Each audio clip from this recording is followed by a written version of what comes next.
welcome to the Real with Shy Power Pack series, where I bring to you 50 amazing business experts.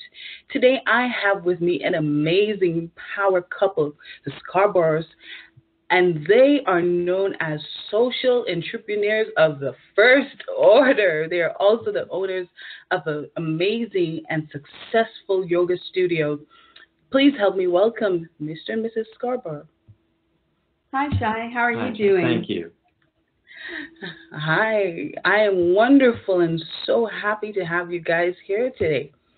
Thank you. So, We're delighted. yes, first of all, tell us a little about you guys. I mean, who are the Scarboroughs? And give us a little bit of your backstory. Well, I'm Lola Scarborough. My husband is actually Kevin Post. We didn't take each other's last names. Ah. So we met about 15 or 16 years ago, and we met at a sweat lodge of all places. So we got married, we blended families, and one day we were driving around, and I told him, I said, I want to open a yoga studio. He says, oh, okay. And our idea was that it was going to be a retirement dream, although things really got stepped up in the timeline. And if we have time, we'll share a little more about that. So we found this old, rundown, beat-up place that we bought. And we transformed it from a 1,700 square foot rundown little farmhouse in the middle of nowhere, full of snakes and banana groves and all kinds of fun things. Yes. And now it's a 2,600 square foot, very beautiful building. Whoa. So that's the Yoga Lola Studios story and kind of how it got started.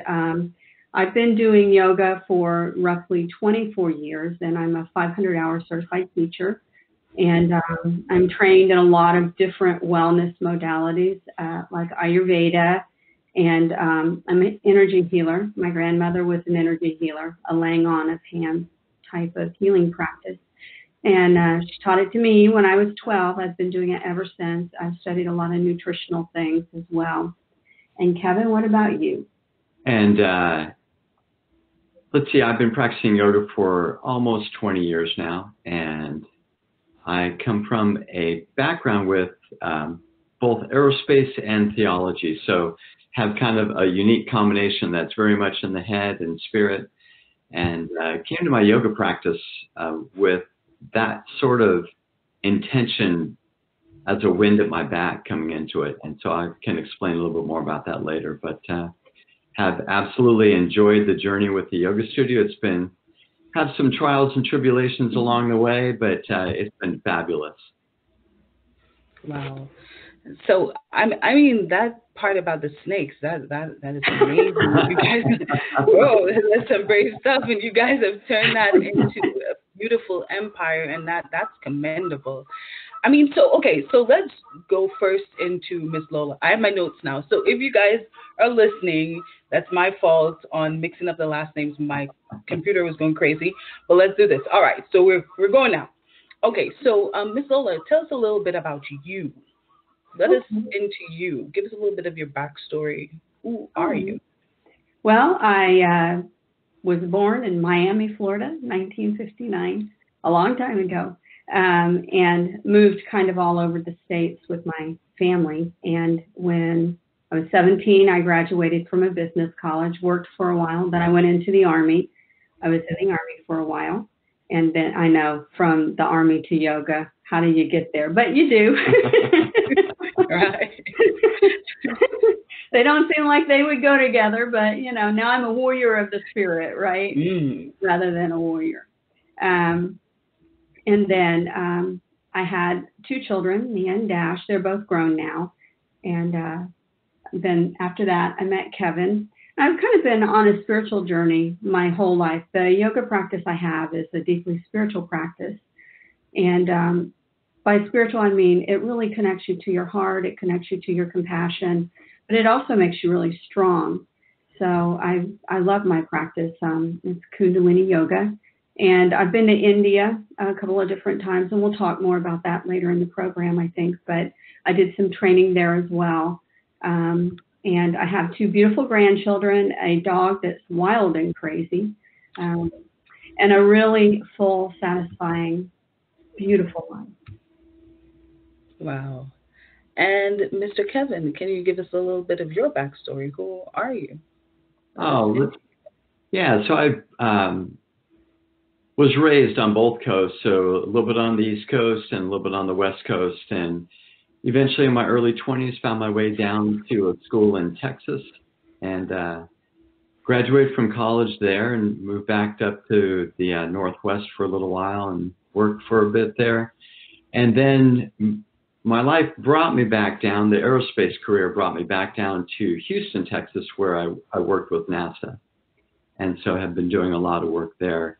And so then from that point, really got into yoga as soon as I moved down to Texas. And that was, again, about 20 years ago.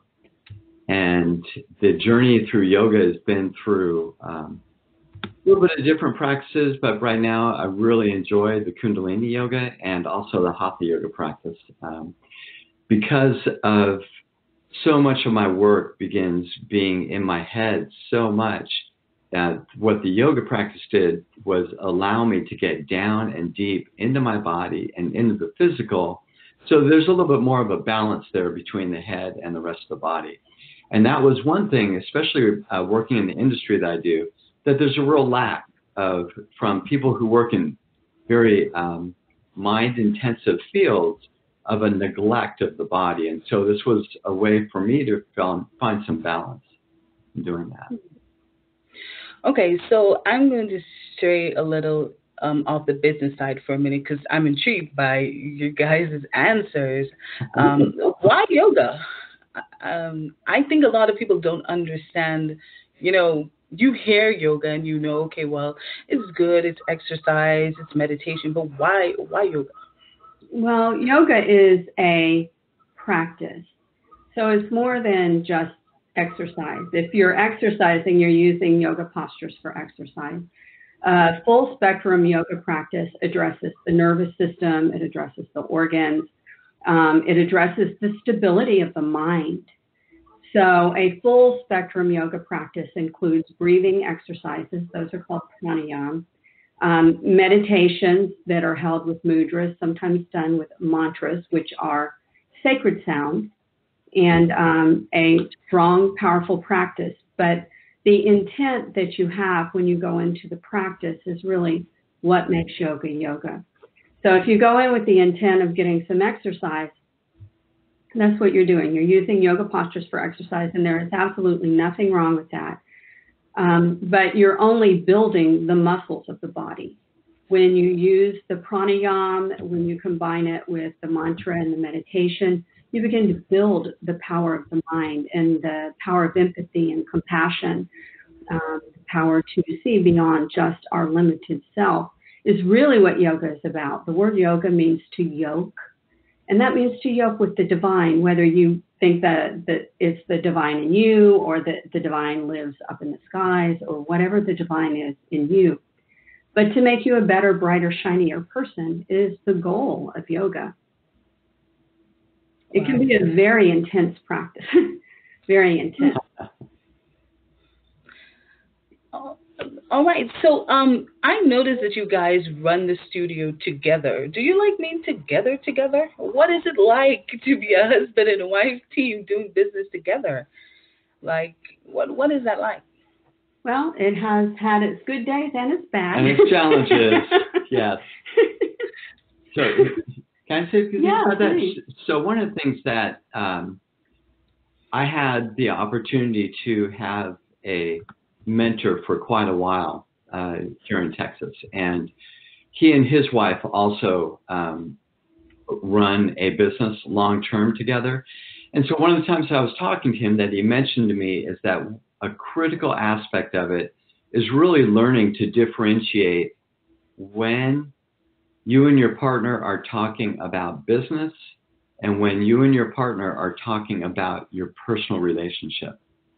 And as long as you can be clear what voices are speaking when you talk about that, then it makes things smooth makes things flow so much more smoothly when you can make that differentiation, especially in the relationship. So there's one way that Lola and I will relate to each other in our business relationship, and a separate way that we'll relate to each other in our personal relationship.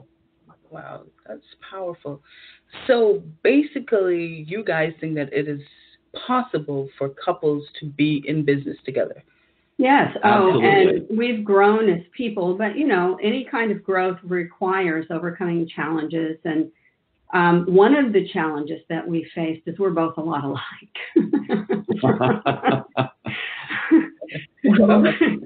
You know, in some ways that's really, really good. We're persistent. We never give up. We're hardworking. We have, we fix our eyes on the long-term goal, and we just keep going until we get there. But we're both obstinate. We're both stubborn. We both want to run the show.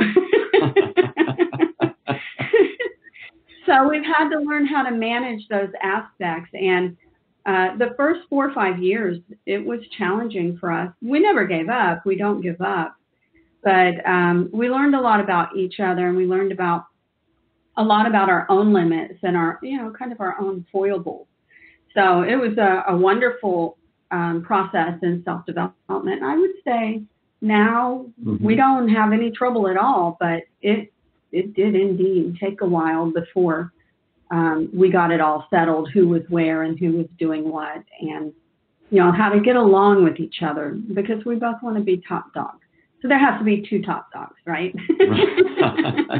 And it's really important, again, kind of following on what Lola was saying, to really understand when you're talking about business and both of you agree that now is the time to talk about business, and when you're not talking about it. And so that's been probably an ongoing struggle for quite a while with Lola and I that we've just come past, is being able to have an agreement. Okay, no, not right now. We don't talk about the business right now. Yeah, because before there was no personal life. All we ever did was talk about business. Yeah. And you guys have been doing this for how many years? We opened in 2008. So yeah, and we've been, you know, shoulder to shoulder with it ever since then. Wow, that is very interesting. So basically, you guys do not allow business to put a strain on your relationship. How exactly do you do that? I know you guys said that you pick when to say what, but how do you balance between business and personal? I think it's really intriguing to me, and I know a lot of listeners will be asking the same thing. How do you guys find that balance between when you guys do business and when you guys do personal? When we pour ourselves a glass of wine, business is shut down. Yeah. All right. I like that. That's the end of the business day. And then we never talk, or, well, I won't say never. We'll catch ourselves sometimes. But our agreement is we don't talk about business when we're in bed. We have to leave the bedroom. When we're out of our bedroom, then it's fair game to bring things up. But our general rule of thumb is not to talk about business when we're in our bedroom. That's a sacred space. So what would you say are the general advantages of having your partner as a business partner? You want to answer that, Kevin? So one of the advantages, and I have other colleagues that were into business for themselves and had an outside business partner, and there's a lot more opportunity for a lack of trust to creep in to whether it's real or imagined. And that lack of trust, as soon as you don't trust that business partner, the business begins to fail fairly rapidly. And I've watched that happen at least twice to people that I know. And in one case, kind of tragic, he ended up losing everything, except in Texas, you can't lose your home, but he lost everything because of that lack of trust. And again, whether it was real or imagined, it was still hard to overcome that. Whereas in the personal relationship, over time, you know, there is that trust that it comes into the business partnership is kind of a trust that's built that bridges both partnerships, both personal and business. And so that's the advantage to me of being in a business partnership with Lola, is that we get to the point where we almost know what the other person is going to be doing in a certain situation, and we trust what their decision is. Yeah, and if the ship goes down, we both drown, right? Yeah. So not just one of us, both of us, you know. So yeah, I mean, a lot of times when, like we just had Hurricane Harvey come through, and it decimated our area. And so it took all businesses in the area about 1.5 years to recover. And because he works full time, when we hit those sorts of things that happen where the income drops out from underneath us, he's able to pull it forward, so that he kind of steadies the financial ship if we start sinking. So, but most of the time we're doing really, really well, and the studio is thriving and bustling, and we see people looking radiant and healthier, and they tell us how wonderful they feel and how much of a change the yoga has made in their lives. And so that's what makes us glow. Wow. And Kevin, you work full time and still help manage the studio. How do you juggle between the two? Yeah, so I juggle between the two primarily by keeping my day job at the office as much as I can. And then, but as soon as I step out of there, it's not, my workday hasn't ended yet. And so as soon as I step out of there, then I'm able to step into, at the yoga studio, primarily I work and hold the business together in terms of the business itself. So anything dealing with the finances, I manage the books, I manage all the bills and the payments and the salaries that go out. And that along with the hot yoga. So it's really, my workday doesn't end, and Lola's doesn't either, but it really doesn't end until probably somewhere between 7 and 8 o'clock at night. Yeah, and that's true it begins at 5:30 in the morning. So they're long days, but you find a balance by making sure that you put in a discipline of carving out that personal time, kind of bridging the conversation of personal relationship and discipline around time in the business. A few years back, Lola would be working till 11 o'clock at night. And so we got to a point where we said, okay, how do we do this so that both of us are done by 7, 8 o'clock at night, and then the balance of that time is our personal time. So that's kind of going back to your question. That's kind of how I balance it, keeping work at the office, not really accepting the phone calls that might come in after hours that are more either the studio business or for personal time. So not accepting business calls from the office after that. Wow. That's some really commendable time management. I know you guys that are listening, you guys are really learning some stuff here. So give us a little bit of your challenges. What would you say your biggest challenges are of working together as a couple, and how did you or do you overcome them? Well, the biggest challenge is there's no separation, right? It's both the biggest boon and the biggest challenge. So sometimes he'll take a trip off by himself. Sometimes I'll take a trip off by myself just to get some breathing space. You can have too much of anybody. It doesn't matter how much you love them, right? So that's how we've handled it. And then, sometimes we do a lot of spiritual work together. So we'll leave the area, like we go to Austin to a special event they hold once a year. And we'll go to other spiritual events where, we're praying together, we're meditating together, but we're in a group so that it kind of diffuses that personal intensity of being one-on-one with each other all the time, where everything is intertwined.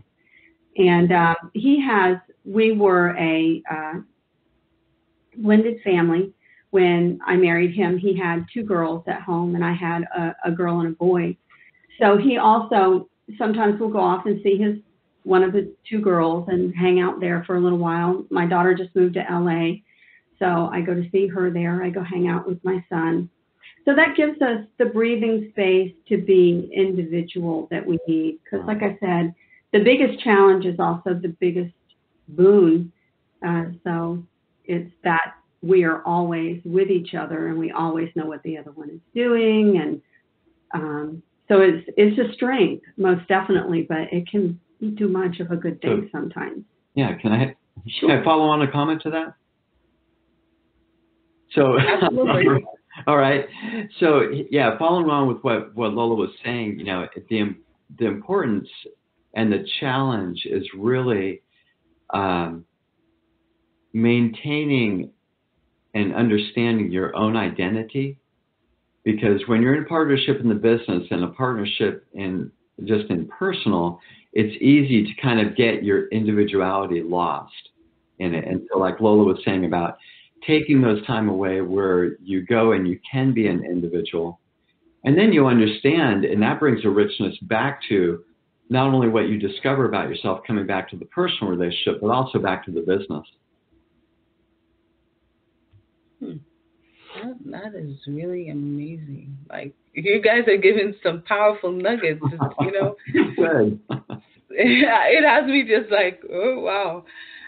Okay, so Lola, share with us how your education and business and writing background has helped you as a business owner. Okay. Well, up until about, I guess, 11 or 12 years ago, I was in the business world. I started out as a legal secretary, which I loved. I loved the legal field. And then I became a trainer and a technical writer. And from there, I became a project manager.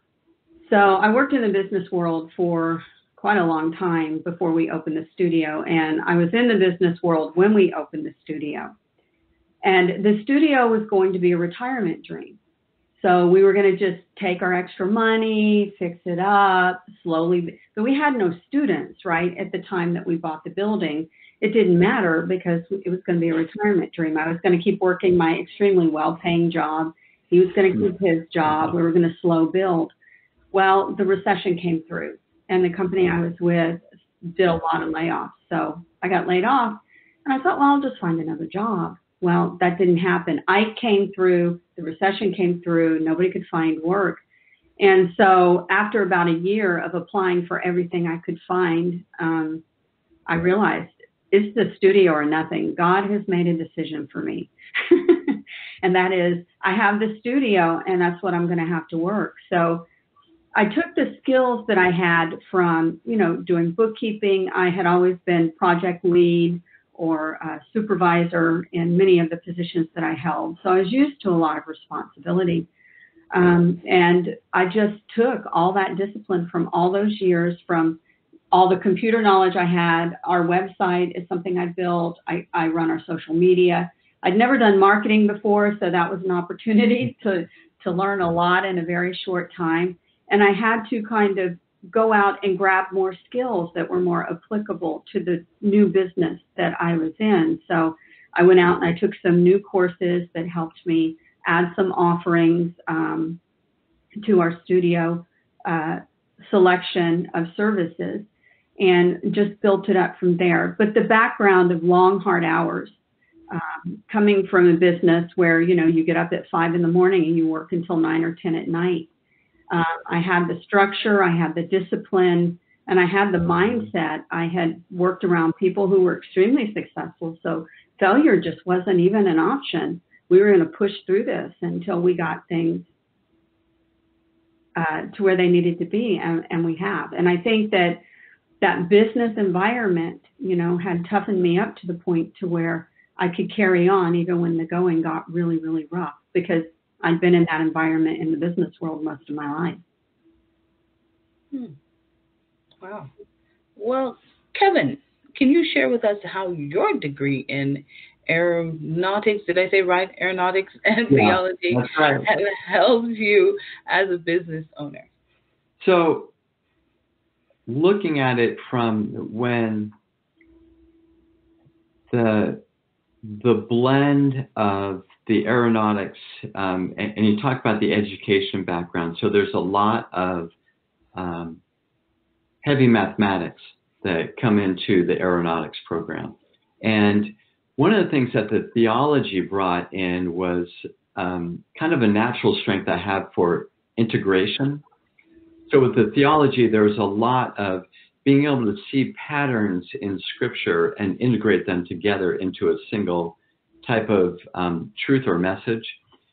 So bringing those two together in the business sense, so again, talking mathematics and talking the integration, helped me because in 2006, I began to study the economy intensely, probably for about 2 hours a day, and have since. And so understanding the mathematics and the numbers behind the economy, and then be able to integrate together the different aspects of it that I learned, has enabled both Lola and I to be able to get the business to a place where we're able to lead what's happening in the economy and understand that, through our experience, we're learning that we need to be able to lead the economy by about 6 to 10 months. And if we can do that and we can posture the business to get ready for where the economy is going, then we can be able to sail through. Meaning if it's going to bottom out, we know it's going to bottom out. We know it's going to bottom out before it does, so that we prepare, put things in place to be able to sustain the business through that. So that's, when you ask about my background, that's and relates to the business, that's really the best things of those 2 degrees that brought forward into the business. And when he talks about integration, we call him the Bible boy. He's really able to integrate. I know a lot about Eastern traditions, and so I can share those with him. And then when we have students or when I have questions, we can take the Eastern philosophy and we can overlay the Bible on top of it. Right. And we can see the integration between the 2 parts, and we can see lots of similarities. I mean, it's just opened up a world of information and knowledge for us both. I don't know if I told you, but we're both working on our PhD in comparative religion. Yes. Okay. Yeah. So, those pieces are they fit so well, and it creates a richness because it's kind of a worldview perspective on spirituality. Wow. So, okay, you guys are giving me so much here. I'm trying to figure out, do I go here, there? Okay, so let's go back to the economy so that I do not lose my train of thought on that one. And then we'll go back to yoga because, you guys are killing me here. Okay, I'm so excited. I'm trying to contain it. You wouldn't know. I'm trying to be a professional here.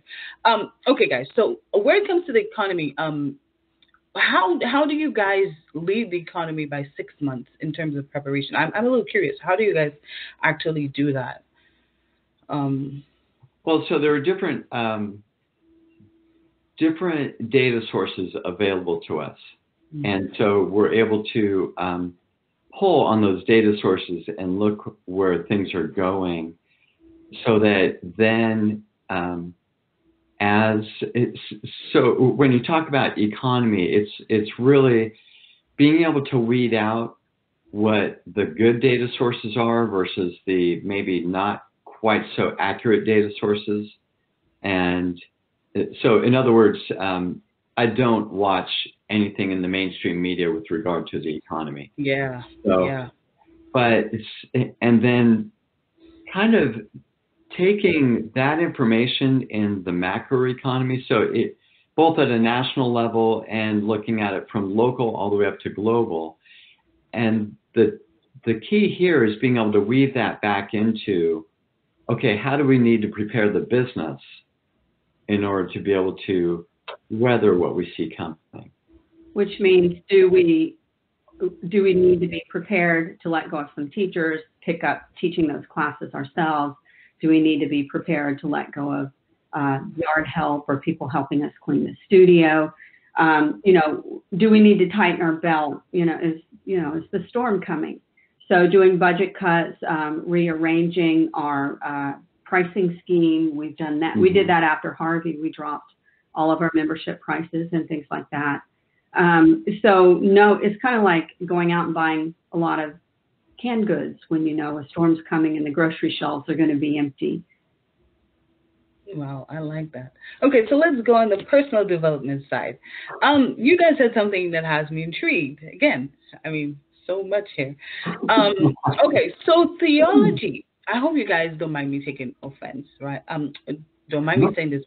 I hope you don't take offense. But traditionally, theology, Christianity, they see yoga as not so. Can I just say it the way I want to say it? You guys mind? They see it as something that is contrary to Yeah. theology, that is Yeah. evil. Right. Can I just say it how it is? They see it as something that is shady or whatever. Yeah. And then you guys are saying that Kevin has studied theology and it is enlightened yoga. So can you guys help me out here, because I have an audience. A number of them are going to be ministers and pastors. They're also business people, but can you help me out there? Because I'm intrigued. What Would is you the like relation? Would you like for me to talk to this first? Or? Yeah, why don't you talk to Okay. it first, and then I can come in and add. Yoga is not a religious practice. It is a practice. So it's something that combines, when you say spiritual, it doesn't mean religious. For example, in religion, a particular person, avatar, is followed, and those teachings are followed. In yoga, there's no avatar. There's no religious leader at the helm of what you're doing. It's a technology of the body, mind, and spirit, and we all have the same body. So if we do the yoga exercises, we receive the same benefit.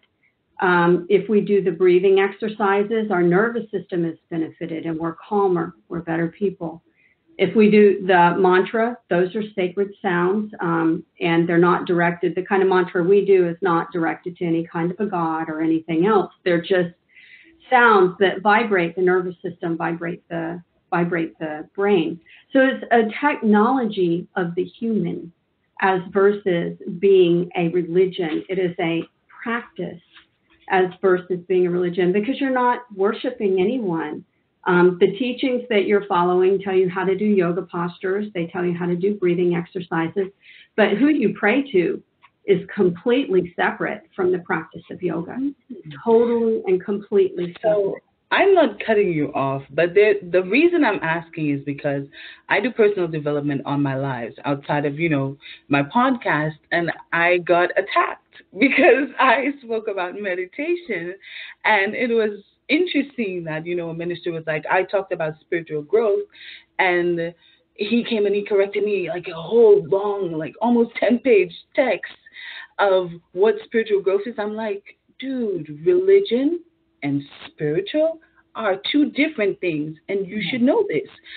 Separate the two. So basically, I guess, and nothing outside of, theology is spiritual, or spiritual growth, which I'm still trying to figure out what was trying to be said. But hearing you guys say that, I think is going to clarify a lot of things from what I have been saying, that there are a lot of, false stuff out there to just close people's minds. But what do you guys think? I don't know. Well, when I first opened the studio, I would get calls and people would say, my preacher told me not to come because meditation lets the devil in. And I'm like, well, if it lets the devil in, it's because the devil's in your mind. You need to bring him out and fight with him. Better run that devil off, But, I personally, I'm a person who sees God in all. I believe that, when things look bad, it's just because someone doesn't know what they're doing, or there's not a full understanding of it, or their spiritual practice isn't deep enough. But who you pray to is different than meditation. Kevin's daughter is very, very active in the church, and they speak in tongues, and a lot of people think speaking in tongues is weird. And they're afraid of that, even though it's a Christian religion. So I would go back to saying that people are always afraid of what they don't understand. And if they're not brave enough to put their toe in the water and they are fearful, just send your love to them. I mean, what else can you do? Meditation is a beautiful practice, and there's all kinds of Western medical research that they've done that shows it rebuilds gray matter in the brain. It actually makes you smarter. It works with your nervous system. It calms you down. A calmer person is much nicer to be around than one whose nerves are like, or who gets mad really easy or has lots of nervous breakdowns. And meditation has been shown, it has proven physical and emotional and nervous system benefits. The evidence is irrefutable.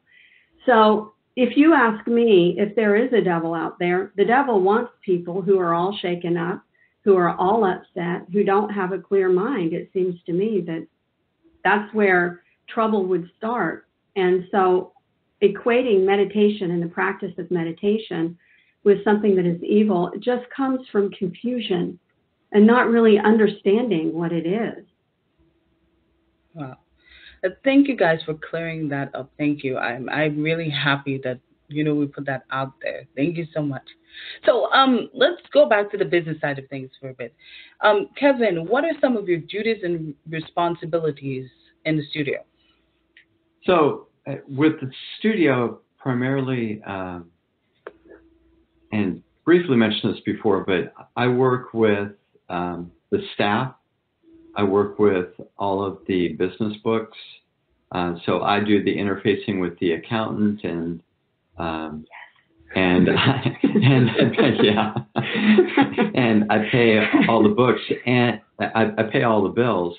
And I'm also the one kind of responsible for keeping up with what's going on in the economy and kind of, I don't make the decision on where to steer the studio next, but I bring all the data together to when Lola and I sit down and talk about it and say, okay, this is where things are at. Here's the books. Here's where we are with staff. Here's the profit loss report for the last several months.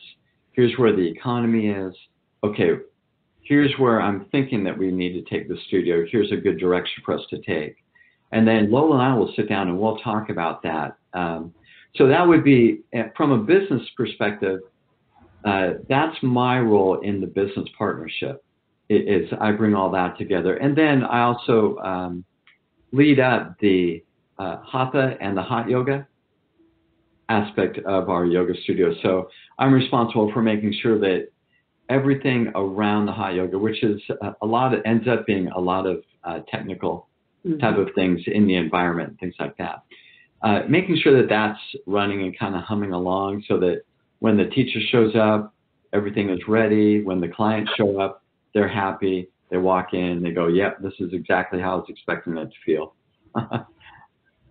Wow. And Lola, what would be your duties and responsibilities? I'm the housekeeper and the den mom. And I do lots of private appointments on life coaching and nutrition, private yoga appointments, energy healing. We run retreats. We've taken people to India, and we've done a lot of local retreats. I put all that together. I put together our training programs, although Kevin and I both co-teach in those. We have a wonderful 200-hour yoga training course, and then I run a 65-hour energy mastery course where I work with people teaching them the art of, for simplicity's sake, laying of hands and healing through prayer. So I do that, and then I'm the marketing person. And so, like, when he says, okay, it looks like we're coming up on some lean months, then I know to really up the marketing efforts to try to bring in more, because we know our membership is probably going to drop down lower. So I design all of the programs, all of the retreats. I do the marketing, and like I said, I'm the housekeeper and the den mother. Yeah, and the other aspect that's really, really important that Lola takes on is she is really the client-facing person of the studio. So she is the one, whenever anyone calls or if there's ever an issue that a client has, Lola is the one that is the client-facing person. So, Kevin, what is your favorite part of being a studio owner? Oh, my gosh. there's so much of it that I love. But my favorite part, as crazy as it sounds, is I love the clients. I love when the clients come in. I am always out front when people come in, and it just lights me up. So when I see people come in, and then, so it's the clients, it's from when they walk in the door, and it truly, it lights me up. You can ask Lola, it lights me up. It really does. So that, and then when I'm teaching the class, the transformation that takes place from when people begin to when they're done and walking out of the yoga room is astounding. And that is also, again, part of the client being there, but watching that transformation is just really feeds me. It's incredible. Wow. And Lola, what about you? What is your favorite part? Again, there are so many, but I would have to say it's giving people their lives back, giving them back their backs, giving them back their strength, giving them back their ability to better control their emotions. I tell people I'm not in yoga to become some kind of an enlightened guru. I mean, if that happens, cool, but the likelihood of it's really slim. I'm in yoga because it makes me a better person. I'm calmer. I've got a temper that can flare on a dime. So doing yoga calms all of that down, and I just feel better. I'm a nicer person when I do my yoga practice because I'm more grounded and I'm not so caught up in my own day-to-day worries. And having a yoga studio and having people come in also opens the door for me to see, there's a lot of suffering out there. And, my life is like so good, so good. So it allows me to feel blessed and grateful, and it also allows me to help people get their lives back. That's very powerful, guys. So do both of you guys do life coaching? Just curious. No, just me. Okay, so Lola, then this is directed to you. How is life coaching different from yoga, or do you somehow, marry the two? I do sometimes. It depends on what they're coming in for. So it all starts with they contact me, I send them a form. And the first job is information gathering. What's going on? And what is it that's troubling you? What is it that you've been struggling with for so long? And so I have them list their top 3, and then we start working on the first one. So let's say their first issue is they've been betrayed in a relationship, which happens a lot, and their heart is broken and they don't trust. So, I have a lot of different tools that they can work with. I'm an avid reader, so I've read so many different books. I can recommend books. I can recommend doing charity service, which does the heart good. I can recommend some breathing exercises that calm you down, because a lot of times people are just devastated when they go through the loss that accompanies a betrayal. Or, I've had people come in and they're in the beginning of developing MS. So I can work with them with their diet. I'm trained in Ayurveda, which is the medical system in India. So I can recommend some herbal things that might help them. I can recommend exercises that might help them. I can recommend books that they can use. And I have a whole plethora of what they call alternative and complementary therapies. For example, in my book, in chapter 9, I've got something like 60 pages of alternative therapies that you can use that are known, they're safe, they're effective, they pose no risk. That most people don't know about. I've been junketing around in this world pretty much ever since I exited the womb. So I've collected a lot of different techniques, and I've done a lot of different practices that I can share with people who haven't been as blessed as I have to knock around in this kind of world like I have. So that's what I do. So you said something that's very interesting to me. Sorry, guys. Some of the things you guys are saying is so enlightening. I just don't know how. That's all right. You said charity helps the heart. How? Oh, my gosh. When you give, you receive back twice as much as you ever give out. And I mean, that's the spiritual precept. That's in the Bible. It's in all spiritual traditions. But it also lifts you out of your misery. I mean, I tell people when you do charity work, you're doing it for yourself. It seems like you're doing it for somebody else or another organization. But we call it seva, selfless service. Going and helping someone who is less fortunate than you. Seva can be as simple as, being at the grocery store and helping someone pull out a cart when it's stuck. It doesn't have to be like major.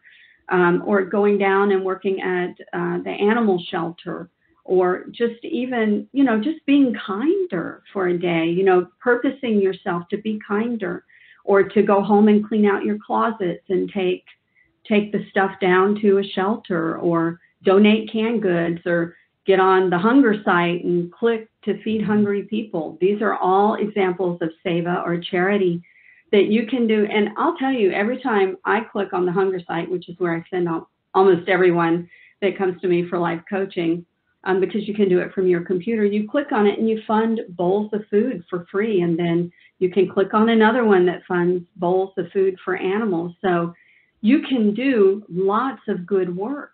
And it lifts my heart every time I do it. And I have seen people that have, really changed their lives through volunteering a little of their time, coming a little bit out of their shell and out of, the crystallized form of their life, breaking those bonds. And, to give is to receive. I mean, you can't give and not receive. It's just not possible. Wow. So you guys have been in business now for about 10 years, since 2008. What has changed, and what business strategies have evolved since you first opened your doors? Well, so as Lola alluded to earlier in the show, when we first opened the doors, we had one client. So we had one client that was coming in, and it was a big day when we had 3 people show up for a yoga class. We're like, oh, wow. And so a little bit of that. So that's what I'm describing to you now is kind of the environment in which we opened, the community environment in which we opened.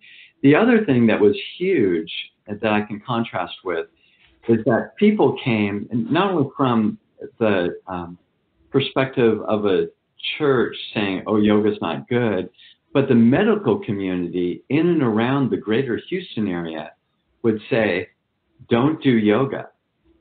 So the doctors would tell their patients, don't do yoga. Since then, we have teachers that we have graduated from our program that are teaching yoga in their church.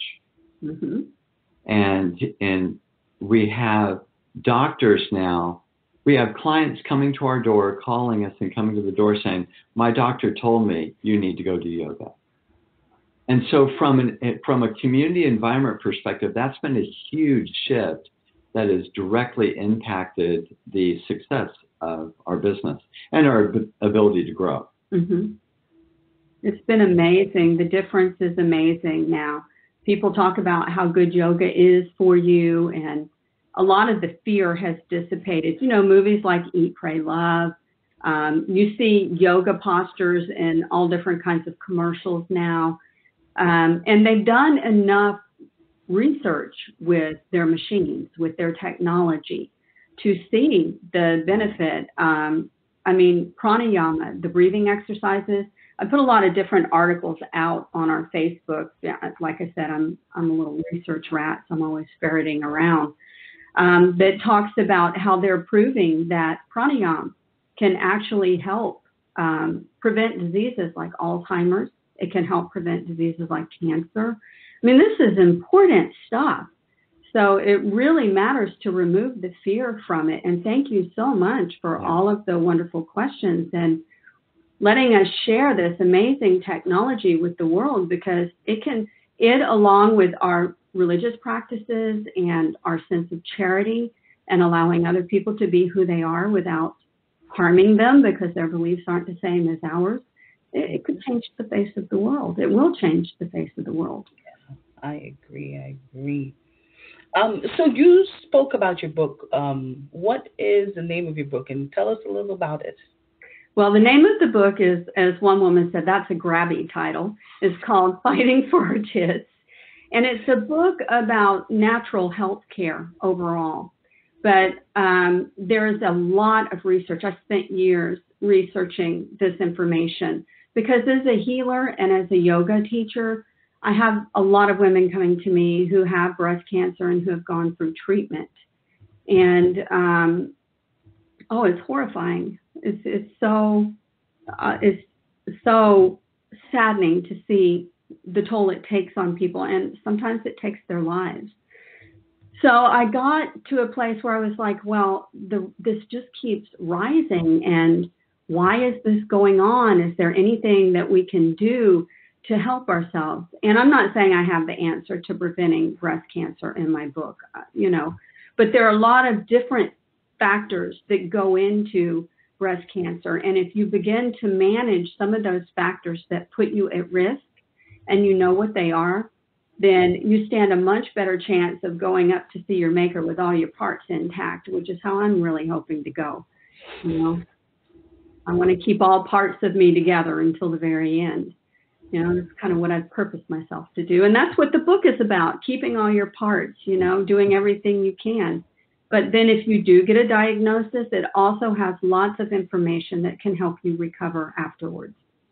And do you plan on authoring more books in the near future? I do. I'm currently writing one that I hope to have done by the end of the year. And I am also a lead author on a book called Simply Amazing Women. There are 9 of us.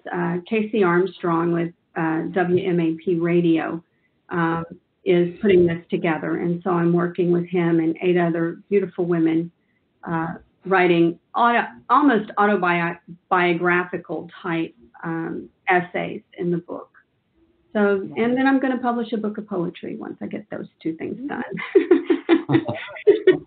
And finish my PhD. I know. I mean, there's just so much that I wish I could ask you guys, but time is going. We're almost at an hour. Where did the time go? This has been like the most enlightening interview I've ever had. Like, just so much to think about after I get off here, like, And I know you guys who are listening, you're just like, whoa, like, that's a lot. I'm going to have to replay this again. But Kevin, on a personal and spiritual level, how would you say owning a wellness or yoga studio has contributed to your personal development? Okay, so if I can go ahead and sort of answer that in terms of, my personal development is very much attached to my spiritual development. And so for me, having the yoga studio has really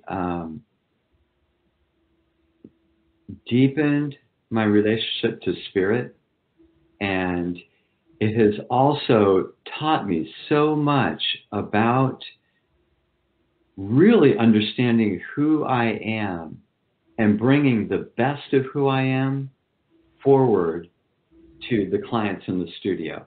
And when I'm able to do that, there is nothing more powerful than reinforcing a really optimal life than knowing who you are and being willing to bring that forward and show that to people. Wow, that's amazing. How about you, Lola? One of the things that it's taught me is that our body is the temple through which the spirit expresses. Because I used to, I was a party girl. I smoked, drank lots of coffee, had a good time. And thank God for yoga, because when I came to it, I was a 2.5 pack a day smoker, whether I needed to or not. And that was almost 20 years ago. And through the practice of yoga and pranayama, I gave up cigarettes. And I began to realize, the body truly is the temple of your spirit. And the better your body feels And the better condition your body is in, the easier it is for the divine to express through you in terms of generosity, compassion, dignity, integrity, your nervous system, all of it. So, yeah, for me, that's been the biggest thing. And the person I always go back to, I had tried many times because I started smoking when I was 12. So without yoga, I never would have been able to let it go. That is incredible. Mm-hmm. Okay, so guys, this is my favorite part of the show for so many reasons. Kevin, if there was one nugget, just one thing that you could leave our audience with to take them through 2019, what would that be? Oh my gosh, I'm so glad you asked. When you were talking earlier, I jotted down a few notes and I thought, I want to say this if I get a chance. So because of what you mentioned about, some folks in your audience being both ministers and business owners, so for me, religion is a very beautiful thing when understood in the context of it is a framework that people develop in order to contain their relationship with God and to help them understand their relationship with God. Like Lola just mentioned, the body is the temple of the Holy Spirit, and yoga is a practice to optimize people's experience in their body and through extension, through health, their experience of life.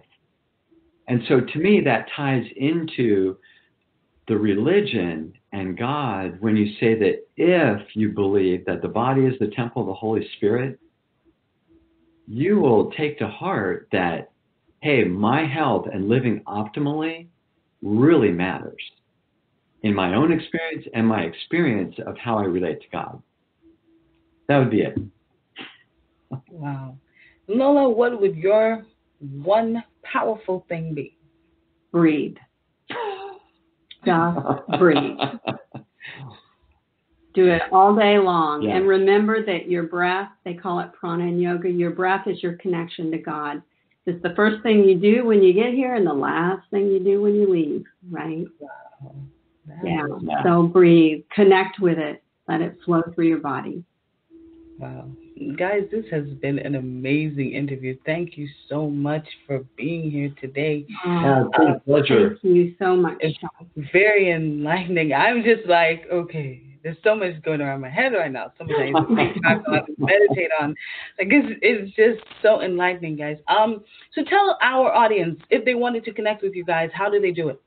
They can go to our main website, which is Yoga Lola, all one word, yogalola.com. And my writing website is lolascarborough.com. That's a little harder. My name is long. But if they go to yogalola.com, they can segue over to my lolascarborough.com website, which is my writer's website. Yeah, and we have contact information out on the yogalola.com. All right. Well, there you have it, guys. Lola, Kevin, again, thank you guys so much. Much gratitude to you guys. Talk to you soon. Okay, Sean. Thank you. Bye. Bye.